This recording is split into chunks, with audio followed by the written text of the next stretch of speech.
आज मैं आप सबको एक औसान माता की कथा सुनाती हूँ। बोलो औसान माता की जय। मेरे और भी कथा के वीडियो सुनने के लिए आप सब लाइक एंड सब्सक्राइब कीजिए। एक नगर में एक सेठ रहता था। उस सेठ के बहुत दिन के बाद एक बेटी हुई और फिर बेटी धीरे धीरे बड़ी होने लगी और कोई संतान नहीं थी। तो सेठ सेठानी ने उस बेटी का विवाह एक अच्छे संपन्न सेठ के यहाँ कर दी और फिर उसकी विदाई हो गई। वह ससुराल चली गई। वहाँ हर चीज़ तो ठीक था, पर उसे हर बात पर एक ही ताना मिलता था, तेरे तो भाई ही नहीं है और तेरा पिता है तो वो कहाँ रोज़ रोज़ बेटी के यहाँ दौड़ा आएगा। भाई होता तो हर तीज त्यौहार पर आ जाता और तुझे लेने भी और तेरे लिए ना जाने कितने सारे उपहार भी लेकर आता। बेचारी हर वक्त तो उदास रहती।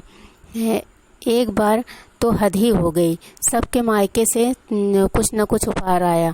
इसके भी मायके से उसके पिता ने नौकरों से बहुत सारे उपहार भिजवाए, पर फिर भी सब ताना ही मार रही थी कि अरे तेरा तो भाई ही नहीं है, देखो हम सबके भाई आए हैं, तेरे तो भाई ही नहीं है। बेचारी बहुत दुखी हुई। वो हरदम औसान माता से कहती है, औसान माता मुझे एक भाई दे दो। तो धीरे धीरे राखी का त्यौहार नज़दीक आ रहा था और उसने क्या किया, औसान माता के लिए पूजा रखी और राखी के 2 दिन पहले ही उसने औसान माता की दुर्दुरिया चबाई और बोली, हे औसान माता मुझे एक भाई दे दो, सगा ना सही कहीं दूर का रिश्तेदार का ही दे दो, लोगों के ताने तो बंद हो जाएंगे और मेरी भी शौक पूरी हो जाएगी।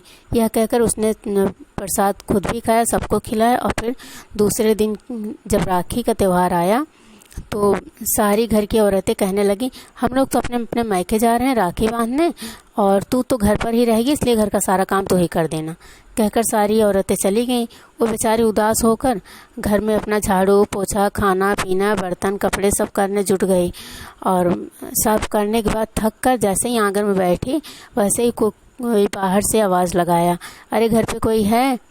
तो उसने कहा, कौन आ गया? अभी अभी तो थकी हूँ, थोड़ी बैठ भी नहीं पा रही हूँ, ना जाने कौन आवाज़ लगा रहा है। जैसे ही बाहर आके देखती है तो एक 10-15 साल का लड़का वो वहाँ खड़ा है और पीछे कई सारे नौकर बहुत सारा सामान लेकर खड़े।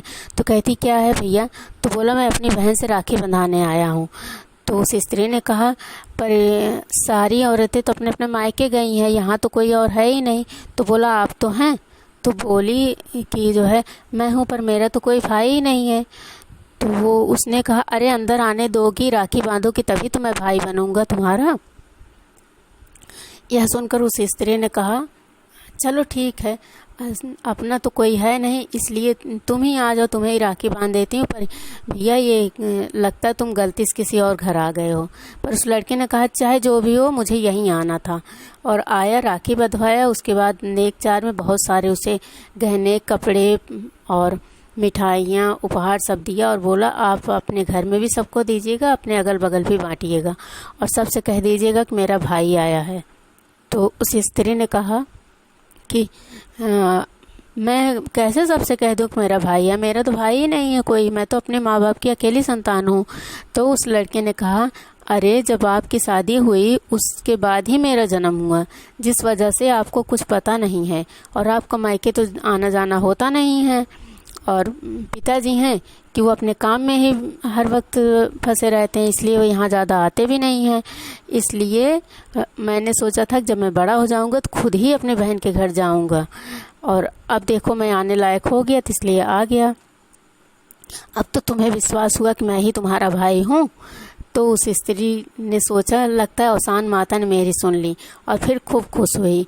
उसने शाम को ही सबके यहाँ उपहार भिजवा दिए और सबके यहाँ बता दी कि आज मेरा भाई आया था और औसान माता को बहुत बहुत धन्यवाद दिया। बोली, हे औसान माता, जब भी कोई आपकी पूजा करे तो आप उसका दुख अवश्य दूर कीजिए। बोली औसान माता की जय।